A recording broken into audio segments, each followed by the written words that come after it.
Wel, nice o weld chi bore 'ma. Right, well, as you can see on the screen in front of you, the title I've chosen this morning for our continued walk through John is Fully Known and Fully Loved, which I was quite pleased about, I'll be honest with you. It's a pretty good title, that is. And hopefully it'll become clear to you as I try and walk you through the passage that you can see on there, John 8, 1 to 11. So if you have a preferred version and want to read your own, it will come on the screen later on, but feel free to look at that in your own Bible. Now, it's a story. You might not, when you see John 8, 1 to 11, have a clue at all what the story is that I'm going to be going through this morning. But sometimes I like to call it the story of the prodigal woman. Nearly trod on my wire again. The prodigal daughter, maybe I should say. And maybe if I say that, maybe some of you will think, okay, yeah, maybe I know where this is going. But if I said these words to you, let he who has no sin throw the first stone.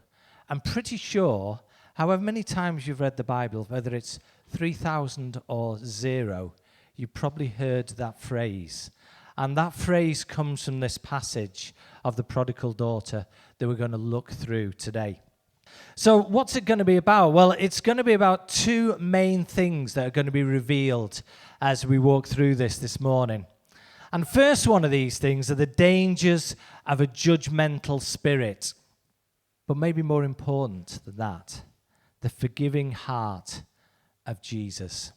Although it's 2,000 years ago since this story happened, that this story was written about, it's as relevant today as it's ever been. In fact, the kind of scenes that we're going to talk about today are probably been enacted certainly yesterday and sadly probably today and tomorrow as well. You see the words there, they'll be coming up. I'll be dropping these into the talk as I go through it because he really impacted me as I was reading up and preparing for this talk this week. It's by F.B. Mayer, and it says, "It's a terrible thing for a sinner to fall in the hands of his fellow sinners." I'm not going to say any more about it now and see what you think as we go through. Instead, I'm going to read through the passage that we're going to be studying today. It's John 8, 1 to 11. And my drug genny dwi'n darllen yn Saesneg bore 'ma on the version Cymraeg ar y screen. So here we go. And it says this: "But Jesus went to the Mount of Olives. Early in the morning, he came again to the temple. All the people came to him, and he sat down and taught them. The scribes and the Pharisees brought a woman who'd been caught in adultery, and placing her in the midst, they said to him, 'Teacher, this woman has been caught in the act of adultery. Now in the law, Moses commanded us to stone such a woman. So what do you say?' This they said to test him, that they might have some a charge to bring against him. Jesus bent down and wrote with his finger on the ground. And as they continued to ask him, he stood up and said to them, 'Let him who is without sin among you be the first to throw a stone at her.' And once more he bent down and wrote on the ground. But when they heard it, they went away, one by one, beginning with the older ones, and Jesus was left alone with the woman standing before him. Jesus stood up and said to her, 'Woman, where are they? Has no one condemned you?' She said, 'No one, Lord.' And Jesus said, 'Neither do I condemn you. Go, and from now on, sin no more.'" Wow, what powerful words they are, aren't they? Even just reading them then, and I've obviously read them many times this week, and I'm actually choked. I mean, I can shed a tear at the drop of a hat, but, still gets to me reading those words. Now, to put it in some kind of context, how many of you were here last week? I wasn't, so I'm putting my hands down. How many of you were here for Rachel's talk last week? So, yeah, quite a few of you were here last week. So, in the context there, Rachel was walking you through John 7. And in that, Jesus was declaring himself to be something called, strange word, living water. And basically, he was saying publicly that he was the Messiah sent by God. And the leaders, the religious leaders of the time, were absolutely furious. They were spitting chips at him. So I'm going to look through the first bit, the verses 1 to 3. A woman caught, have called this, the verses 1 to 3. A woman caught. Jesus went to the Mount of Olives. Jesus went to the Mount of Olives. I love that. It was the Feast of the Tabernacles. There was loads of people in the temple there. He was healing people. He was talking to people. He was busy, busy, busy. And then he went up to the Mount of Olives. Kim, in our house group this week, she shared a little picture with us, and she talked about somebody. I'll call him Barry because he's at the front here. Call him Barry, who met Jesus, and he thought, wow, great Jesus, and found hope and life in meeting Jesus. And he said, Jesus, what do I need to do? So he said, I'll just take that wheelbarrow, it's just 2 stones up here, and just push that up the hill. And Barry lifted up this wheelbarrow, and he started pushing these 2 stones. Oh, it's dead easy. It was easy. Oh, I can do this. This is great. So he walked up this hill a little bit of a way, and then he met Jan. And Jan said, hi, Barry. I see you've got a wheelbarrow there. I've got a couple of stones here. Can I just pop those in your wheelbarrow? You got plenty of room. And Barry said, yeah, sure, no problem, Jan. So Jan chucks a couple of stones in Barry's wheelbarrow. And he goes a bit further, and he sees George. And George there says, hey, Barry, I've got this big stone here. You've got a wheelbarrow. Can you just put this stone in your wheelbarrow there? And, it needs to go to the top of that hill there, and you can carry that. Anyway, cut the story short, Barry never made it to the top of the hill because he was weighed down with all those stones in his wheelbarrow. But Jesus had only given him 2 stones, and that load would have been easy. And even Jesus here, I'm going up to the Mount of Olives now. I need time with Father God. At dawn, he appeared again in the temple's court, where all the people gathered around him, and he sat down to teach them. The teachers of the law and the Pharisees brought in a woman caught in adultery, and they made her stand before them. Now, there was a massive crowd there, and they were really interested. They were really buzzing to hear what Jesus had to say to them. And as I said to you, the religious leaders of the time, were really mad at Jesus, and they were hatching a trap. So they came along.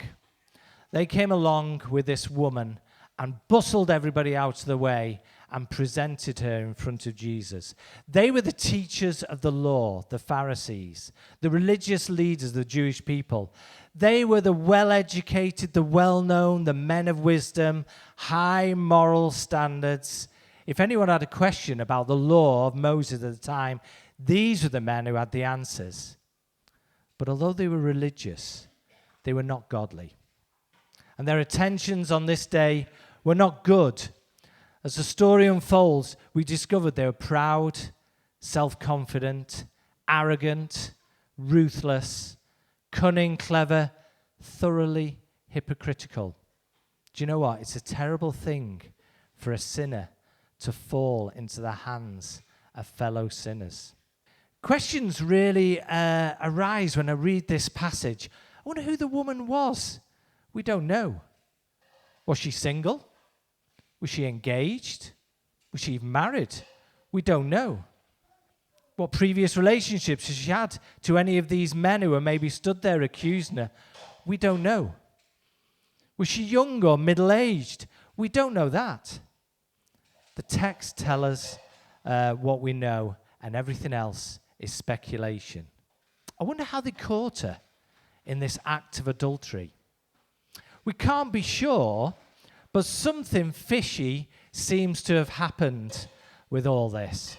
See, the law of the time was very specific upon this case because it was actually a capital punishment. That means you could be put to death. You should be put to death if you were caught in adultery. But what it meant was that you had to have overwhelming evidence for that to stick. And that overwhelming evidence meant that it couldn't be hearsay testimony. You couldn't just see somebody wandering in the bedroom with somebody else. Two people had to observe it happening. They had to catch her in the act. And how did they do that? We don't know. But what we do know is it takes two to tango. Where's the man? Adultery by definition requires two people. If you didn't know that, have a chat with me afterwards. It's not likely, given the evidence that's needed, that the man somehow escaped, but the woman didn't. I wonder if it was a setup. Maybe it was even prearranged that they let the man go free. Succeeding verses make clear these men didn't care about the woman one way or the other. If this was a setup, they'd already caused adultery and apparently would be willing to cause murder as well. So great was their hatred of Jesus. Just one more question on this as well. Why did they expose her publicly? They didn't need to do that, did they? And there was no need to bring her to Jesus. Clearly, they were simply seeking to punish her, and something more sinister was at work here. So just let's go through the next bit there, verses 4 to 6. And I've entitled this bit, A Trap Laid. And said to Jesus, Teacher, this woman was caught in the act of adultery. In the law of Moses commanded us to stone such a woman. Now what do you say? They were using this question as a trap in order to have a basis for accusing him. These religious men couldn't help her. They could only condemn her. They couldn't give her a new heart and a new life. They could not set her free from wickedness. They could condemn her, but they couldn't save her. They could destroy her, but they couldn't restore her. It's a terrible thing for a sinner to fall in the hands of his fellow sinners, isn't it? For the Jews, adultery was a terrible sin. The rabbis taught that a man should take his own life rather than commit adultery. That was how serious it was seen. Evidently, the woman was guilty of adultery. I mean, the Pharisees would be pretty stupid to bring this woman up before Jesus and not to have done anything. And nothing in the text that we read ever suggests that she was innocent of what she was being accused of. According to the law of Moses, it was punishable by death. But what were they about? What were they trying to do? By bringing this woman to Jesus, the Jewish leaders at the time hoped to trap Jesus between two horns of a dilemma. It was very clever on their part, really. If he said, yes, she should be put to death, then he was showing himself to be rebellious against Rome, the rulers of the time there in Israel. Even when they crucified Jesus, they had to get Pontius Pilate's permission, didn't they, to do that? So that was one dilemma. If he said they should not be put to death, then he had another dilemma, because that was contradicting the law of Moses, wasn't it? Either way, he was in trouble. He'd had it, or so they thought. But he was no ordinary teacher. This was Jesus. Soon, as probably you've already known and guessed, he'll turn the tables on their evil plan. I think we should note again that the men who were bringing, the Pharisees who were bringing the woman to him, they didn't care about the woman at all. To them, she was simply this woman, not a person, just a bait to trap Jesus. They were humiliating the woman. They professed respect for the law. They claimed to protect public morality, and they professed a want of Jesus' advice, but it was a sham. They had an evil eagerness that led them to publicly degrade this poor woman in an attempt to ruin Jesus' reputation. It's a terrible thing for a sinner to fall in the hands of his fellow sinners, isn't it? Thus, the trap was laid. What will Jesus do? Well, verses 6 again to 9, I've entitled A Challenge Made. And it says this: "But Jesus bent down and started to write in the ground with his finger." What a weird thing to do. Crazy, you might say. When they kept on questioning him, he straightened up and said to them, "If any one of you is without sin, let him be the first to throw a stone at her." And again, he stooped down and wrote on the ground. At this, those who heard began to go away one at a time, the older ones first. Only Jesus was left and the woman standing over. I wish I knew a little bit more, I don't know about you, with this. What did Jesus write? There he was, scribbling on that. It's the only time in the New Testament that we see that this word that's used there for writing, Jesus writing there. And in fact, it can be interpreted as either writing a list or even doodling. And in my darker moments, I see him doing a Banksy on the floor there in front of them. I'm sure that's not the case, what he did. But there's obviously been a lot of suggestions, none of which we can prove what he was writing there. Some of them believe that he was writing the Ten Commandments there in front of the Pharisees there. In fact, some of them suggest he was writing the commandments down and then writing the names of the Pharisees at the end of each commandment, because he knew which one of those they'd broken. Some of them maybe even said, and I quite like this, one writer I read suggested that he wrote the names of their girlfriends in the dust, which should have the advantage of explaining why they cleared the area so quickly, I suppose. But we don't know. In the end, it doesn't matter. Perhaps the comparison with the finger of God, if you remember from the Ten Commandments, when the finger engraved the commandments onto the stone when he was writing them, wouldn't be lost on the Pharisees at the time. I'm writing it in dust because Jesus was maybe suggesting, I'm the true lawgiver here, not you. But it's the words he spoke that matter, not maybe what he wrote with his finger on the ground. If any of you is without sin, let him be the first to throw a stone at her. Now, unfortunately, that statement's often stretched a bit to mean something like this: let the person who is truly sinless be the one to pass judgment. If that's what it literally means, then no one anywhere would ever be able to pass judgment on anyone for any reason. And since no human besides Jesus is truly without sin. But Jesus says, John 7:24, Jesus told his hearers they should not judge according to appearance, but with righteous judgment. In this context, Jesus is undoubtedly reaching back to Deuteronomy. The witnesses must not testify falsely or with malicious intent. If they do, the punishment that would have been inflicted on the victim, and remember this would be death in this case, would actually be meted out on the accusers.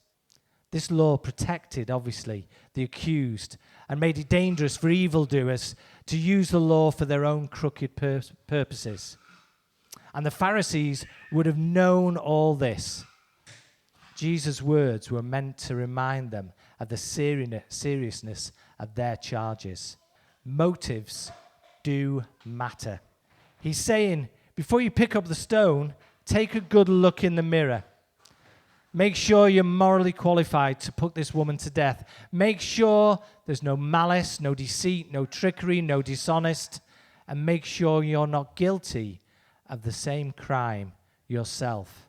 He's reminding them that if they testify maliciously, they are signing their own death warrants. If you're going to keep the law, keep all of it, not some of it. He wasn't forbidding judgment against adulterers, but he was requiring that the witnesses against the woman be morally qualified to put her to death. And there's none of those around. This is simply another version of Matthew 7, where we learn that whatever standards we are to use when we judge others, the same standards will be applied to us. There's no doubt that they were troubled by what Jesus had said. They wanted to talk about the woman and what she'd done, what a naughty girl she'd been. But Jesus wanted to talk about them. He didn't say, let her be stoned, but let him be the first to cast a stone. There's a huge difference. In Jesus' mind, the issue wasn't the woman. It was her hypocritical accusers. They wanted to talk about the law as it relates to outward behavior. He wanted to talk to them about the law as it relates to their hearts. Our Lord saw the woman's sin, and he saw their base hypocrisy. Compared to them, she looked almost innocent.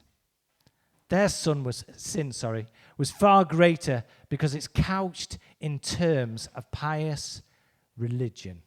In the end, there was no more hope for this sinful woman than for those conniving Pharisees. Having been caught in the act of adultery, she was closer to the kingdom than they were. She didn't deny her sin.